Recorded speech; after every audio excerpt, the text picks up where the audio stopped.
Qual que é a programação do São Paulo para a parada da Copa do Mundo de clubes? Dias de folgas, treinamentos, vamos destrinchar um pouquinho. Falar sobre venda de Pablo Maia, que é algo que pode acontecer. Quem já me acompanha sabe há um bom tempo. E aí agora o Belmonte trouxe um pouco mais de detalhes em relação a isso. Falar também do Alves, convocado para a Seleção Brasileira Sub-20. A gente tem alguns bastidores importantes e falar também, infelizmente, aí de uma tragédia que aconteceu com o técnico Mano Menezes.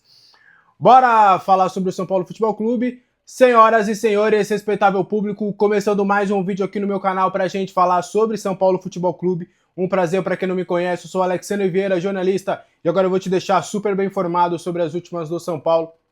Te convido a se inscrever no canal, ativar o sininho das notificações e deixar o seu like, que é super importante para o crescimento aqui do nosso canal. Tem também o Seja Membro, onde você tem conteúdos exclusivos. Na manhã desse sábado a gente ficou debatendo lá no nosso grupo do WhatsApp para membros, trazendo muita informação, falamos sobre escalação e vários assuntos também. Tem Liga no Cartola, eu tô lá em segundo, tô mirando lá a liderança, já escalei meu time. Tem o servidor no Discord, vídeos exclusivos hoje. Eu fiz um vídeo para os membros falando um pouquinho sobre Morumbis e o Zubeldia, algo que o Zubeldia quer modificar em relação aos jogos em casa. Enfim, tem muitos conteúdos para vocês. Bora falar sobre o São Paulo Futebol Clube. A programação do São Paulo para a pausa da Copa do Mundo de Clubes. O São Paulo já tem um esboço da ideia que pretende fazer na competição. Vocês vão lembrar que a Copa do Mundo de Clubes acontece no meio do ano, começa no meio do ano que vem e vai até o meio de julho, melhor dizendo. E aí o São Paulo vai ter um hiato, vai ter uma pausa, quase que uma intertemporada ali para o segundo semestre. Felizmente, o São Paulo não está classificado para a competição, apenas os clubes brasileiros que estão na competição são Palmeiras, Flamengo, Fluminense e também o Botafogo. E aí o São Paulo já esboça uma ideia do que pretende fazer nessa pausa. A expectativa é de, após a partida contra o Vasco, no dia 12, todos os atletas sejam liberados e terão 10 dias de folga. E aí a expectativa é de que todos se reapresentem no dia 23, que é uma segunda-feira, para fazer meio que uma espécie de intertemporada mesmo. Terão ali basicamente 20 dias até o confronto contra o Flamengo para se preparar, para fazer todas essas questões voltadas aí para a segunda parte da temporada. Durante esse período de preparação, o São Paulo vai apostar mais em jogos-treinos. A ideia não seria fazer amistosos internacionais, como alguns clubes até vão fazer, ou até sair do país para disputar jogos de pré-temporada. O São Paulo vai ficar no CT da Barra Funda, até houve uma ideia de levar todo mundo para Cotia, mas pelo que eu pude conversar com algumas pessoas, essa ideia fica mais em segundo plano. A expectativa é que depois, no dia 23, depois dos 10 dias de folgas para os atletas, o elenco vai se reapresentar e aí vai direto ali para a preparação do restante da temporada e vai realizar alguns jogos, treinos. A expectativa de fato é não levar os atletas no limite, até por conta do desgaste físico que deve ter, por conta da sequência de jogos nesta temporada e depois também nos jogos que vão ter subsequentes. Então, o São Paulo vai realizar ali alguns jogos treinos com equipes que estão em divisões inferiores, equipes até paulistas, que também não demandam muito ali de trajetos muito grandes ali. Inclusive até pude conversar com uma pessoa que a expectativa até é de conversar com o Nacional, que é um clube ali próximo ali, para fazer um jogo treino, equipes que o São Paulo já tem acostumado ali a fazer jogos treinos, e são nesses jogos treinos ali que o Zubeldia também gosta de fazer algumas alterações, de fazer alguns testes. Então essa será a programação do São Paulo durante a pausa da Copa do Mundo de Clubes. 10 dias de folga para os atletas assim que acabar o jogo contra o Vasco, todo mundo já está liberado, e aí todo mundo deve retornar no dia 23 de junho, e aí vai dar sequência ali para a temporada, combinado?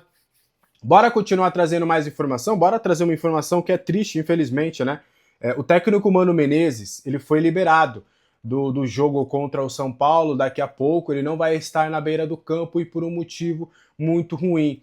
Isso porque os dois enteados da filha do Mano Menezes acabaram falecendo num trágico acidente de carro na noite dessa sexta-feira, né? Foi um acidente que aconteceu em Santana do Livramento. O Grêmio emitiu um comunicado informando o falecimento, a nota de pesar do Grêmio, e também informando que o técnico será liberado para fazer as suas condolências aos seus familiares. Ele não vai estar na beira do campo, voltou para Porto Alegre para poder ficar com seus familiares. Morreram num acidente Maria Sofia Dumoncel, de apenas 16 anos, e o Arthur Dumoncel, de apenas 9. Eles são filhos do genro de Mano Menezes, Álvaro Dumoncel. Álvaro é casado com a Camila Menezes, que é a filha do treinador. Além de prestar as condolências ao técnico, aos familiares, né, o Grêmio informou que o auxiliar, o Sidney Lobo, que vai comandar a partida contra o São Paulo, e o James Freitas, que vai compor ali a comissão. E aí o velório já acontece neste sábado, então o Mano tá fazendo de tudo para chegar a tempo lá nesse velório, nesse acidente trágico. Então, por conta disso, que o Mano Menezes não vai estar na beira do campo na partida. Fica aqui meus sentimentos aos familiares, porque realmente foi um trágico acidente e a gente espera aí que os familiares tenham forças nesse momento que é muito, muito difícil, tá? Para a gente continuar trazendo informações do São Paulo, Alves convocado para a Seleção Brasileira Sub-20. Foi anunciado, né, a convocação do Matheus Alves. O Matheus Alves ele foi convocado para a Seleção Brasileira Sub-20 e foi a primeira convocação dele nas categorias de base, tá? E era até um desejo dele realmente de ser convocado para a Seleção Brasileira. Até pude conversar com umas pessoas, principalmente do entorno do atleta, que ele ficou muito feliz com essa convocação. Ele vai, ali depois do confronto contra o Bahia, que vai ser no dia 31 deste mês de maio, vai ter a data FIFA. Então aí depois do jogo do Bahia, o São Paulo vai ter ali, são 11 dias, né? O jogo é no dia 31, o outro é no dia 12. Então serão 11 dias ali, sem jogos, e aí houve essa data FIFA. Aí o Matheus Alves, ele vai jogar no dia 4, 7 e 10. No dia 4, agora, é contra o Egito, depois tem o jogo contra a Arábia Saudita e depois contra a Coreia do Sul. São 3 jogos pelo Sub-20. Esses jogos vão acontecer em Cairo, no Egito. Então, o São Paulo deve contar com o Alves para o confronto contra o Bahia e vai ficar a dúvida da sua utilização para o confronto contra o Vasco. Isso porque do dia 10 tem jogo lá no Egito, até ele voltar, até ele chegar no Brasil, até a recuperação do atleta, para saber se ele tem condições contra o Vasco, é mais complicado. Até me afirmaram, olha, como é o último jogo, depois tem a folga, pode ser que ele, a depender ali da necessidade, que ele vai pro jogo, fique no banco, até possa começar jogando caso a gente tenha algum desfalque, espera que não, mas a expectativa é de não ter esse desfalque do Alves, mas vai ser toda analisada essa situação. Porque, por exemplo, vai que ele joga esses 3 jogos, os 90 minutos no Sub-20. Então, aí o São Paulo obviamente falaria, não, pera, vamos dar uma segurada até para não estourar o garoto, né? 3 jogos seguidos aí em uma semana, no dia 4, no dia 7 e no dia 10, para jogar no dia 12 de novo. Então o São Paulo vai analisar com muita cautela essa situação do Matheus Alves, mas ele foi o único convocado do São Paulo para esses amistosos lá no Sub-20. O atleta ficou super feliz, tá? Porque nas categorias de base ele nunca tinha sido convocado.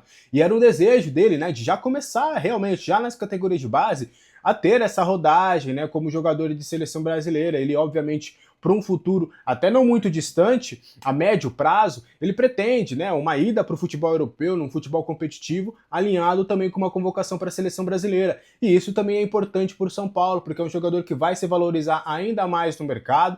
Tem aí o CSKA de olho, querendo pagar aí os 100 milhões de reais do atleta, e agora pode se valorizar, né? O CSKA pode, opa, agora é um jogador de seleção brasileira, um jogador que tem histórico na seleção brasileira, que acabou de ser convocado para o Sub-20 do Brasil, então é um atleta que vai se valorizar no mercado da bola depois dessa convocação. Toda sorte pro Alves aí, e que ele brilhe também com a camisa da seleção Sub-20 e que volte inteiro, né? A gente está tendo aí muitos problemas com jogadores convocados do São Paulo para a seleção brasileira Sub-20 principal. A gente espera que ele volte inteiro. Voltando sem nenhuma lesão já vai ser ali uma boa para o São Paulo.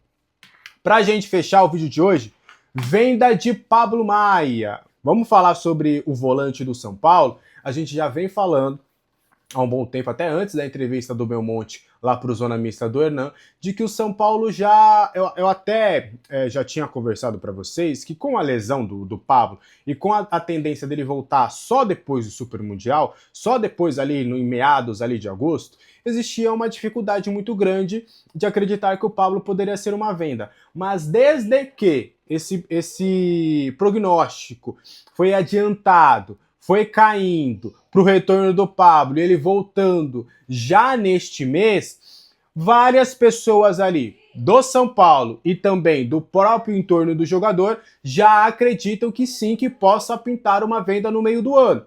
É claro que vai depender muito da proposta que for feita, dos valores que vão chegar, das condições do negócio, mas o São Paulo não descarta totalmente a venda do Pablo. Inclusive foi uma informação que o Belmonte confirmou lá em entrevista para o Hernan lá no Zona Mista do UOL. Então, se pintar uma proposta vantajosa para o São Paulo, e quando eu falo vantajosa, acho que a gente está até exagerando, uma proposta justa, que o São Paulo entenda como justa, porque o próprio clube já entende que o Pablo, obviamente, está feliz no clube, está realizando o sonho, está voltando agora.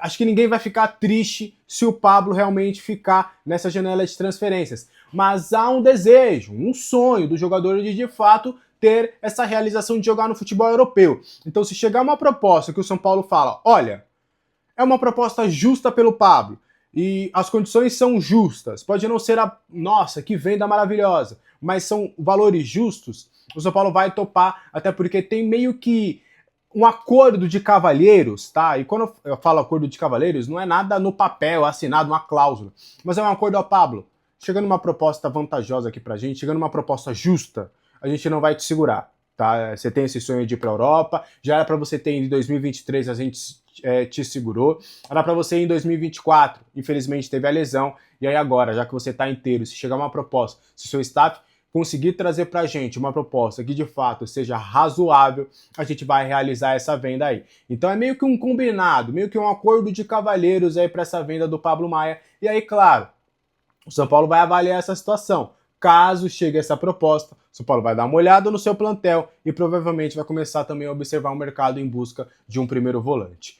Combinado? Esse foi o vídeo de hoje, espero que você tenha gostado. Lembrando, a partir das 7h40 estarei ao vivo aqui para a gente trazer todas as informações do pré-jogo, juntamente com a Rádio Futemais, direto do estádio do Morumbi, 7h40, hein?